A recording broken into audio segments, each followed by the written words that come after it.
All right, this is Roger's Hot Rod Garage. This is Roger.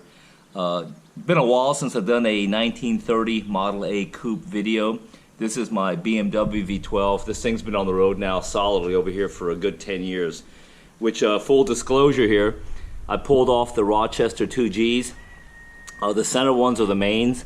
And the reason I did that, because I did have a symptom. The symptom was a little hesitation on acceleration. So lo and behold, when I pulled this thing off and I actually looked down to the air cleaners, I wasn't getting the second squirt of accelerator pump. So I kind of like diagnosed that, and what I did here is went ahead and went to eBay about a month ago and just got me a standard Rochester 2G rebuild kit.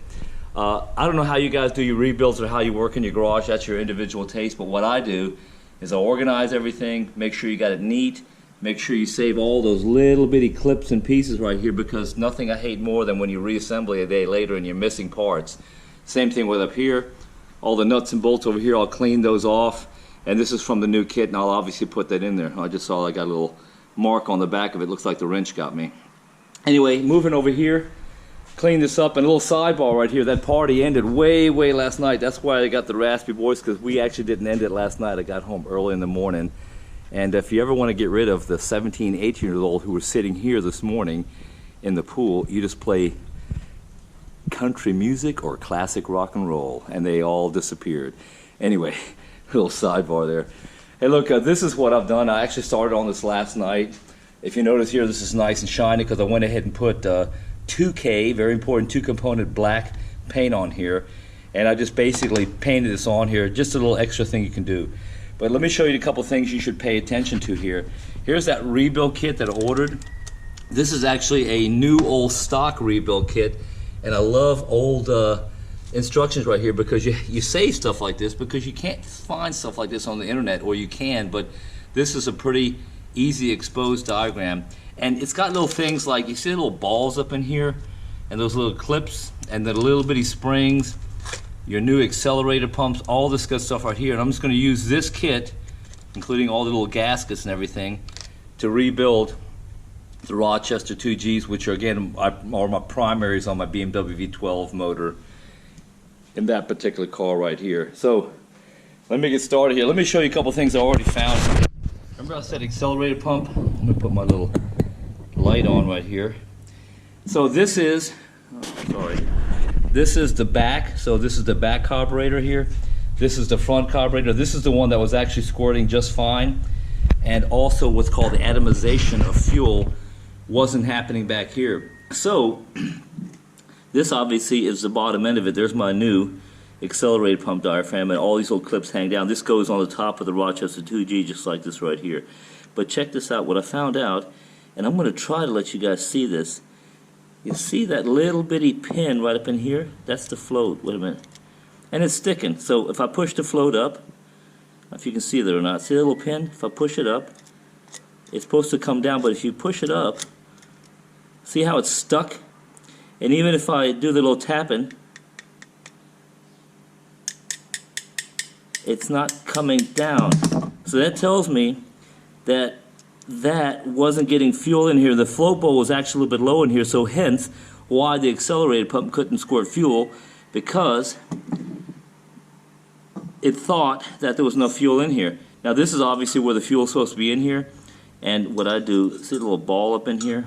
Let me get this ball out of here. And the spring and the little safety clip. That little hole right here is where that ball resides in here, and that is like a check valve for the ball. And there's that little bitty ball. Sometimes those balls get stuck, and there's another reason your accelerator pump doesn't work out. That little T-looking thing right here is just holding the spring down, which is right here, and that's a little check valve. And what I do when I clean them up, I just put everything in here, and it saves it for safekeeping. Anyway, reassembly, it's not that difficult.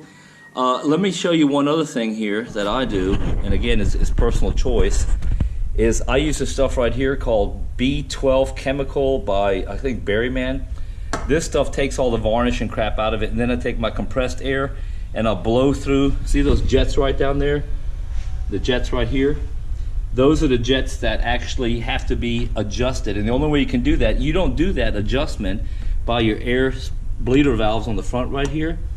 You do that with one of these pieces of equipment right here. This is nothing more than a wideband oxygen sensor. And don't worry about that freighter here, that's just me giving it ground. And then you screw this right here to the end of your exhaust pipe, shove it up in there, and this right here will give you the reading. And you want to get right around 13.5, 14.5 to 1, and that actually tells you what your engine's running.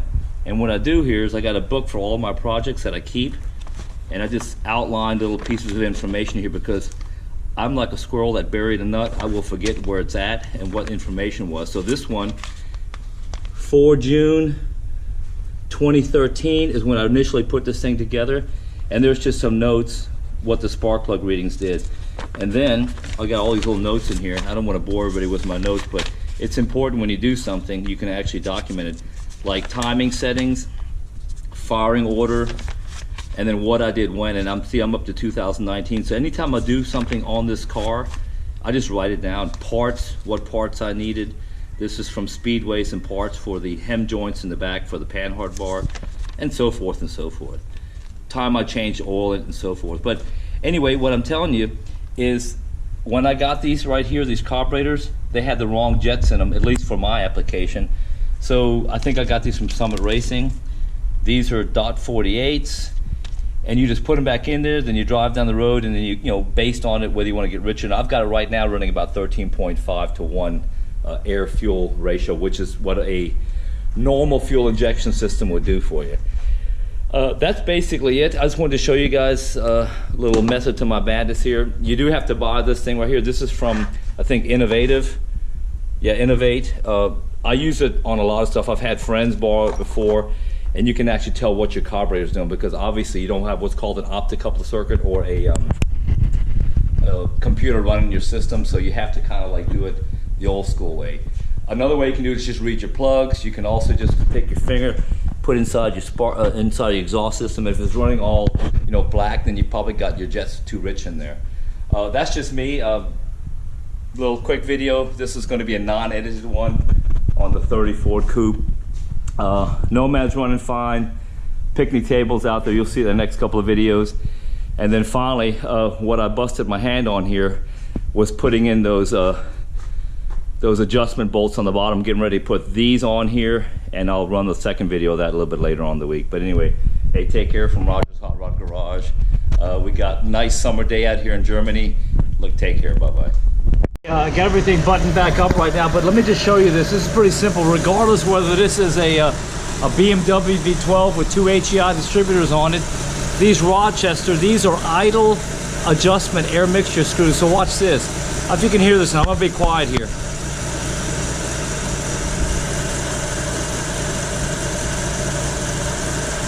I don't know if you can hear that or not. It barely started, missing a little bit, started dropping in RPM.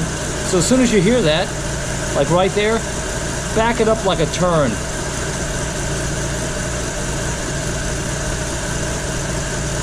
Nice and smooth. These have nothing to do with high RPM driving or cruise driving. These are only at idle air mixture screws. So let me give you an example on this one in the front right here. So watch this.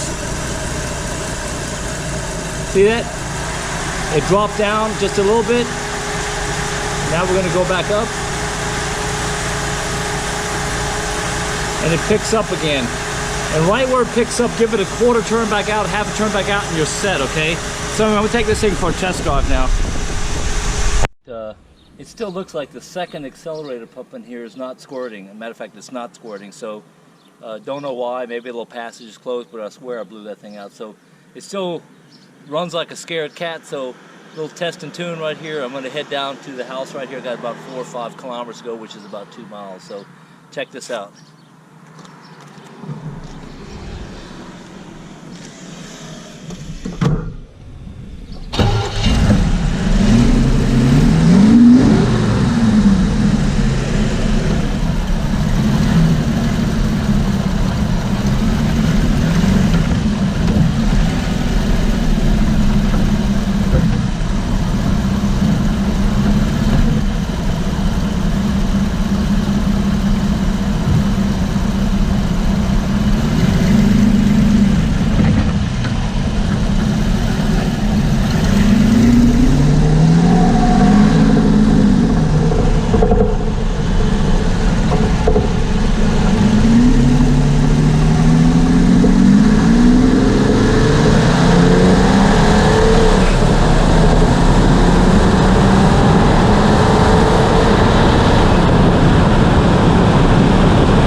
end fell off. I got my front end balanced right now, so that's running good. And this thing freaking flat out gets it, man. It's only a 5-liter V8, but man, love it to death. Take care, bye-bye. Roger's Hot Rod Garage.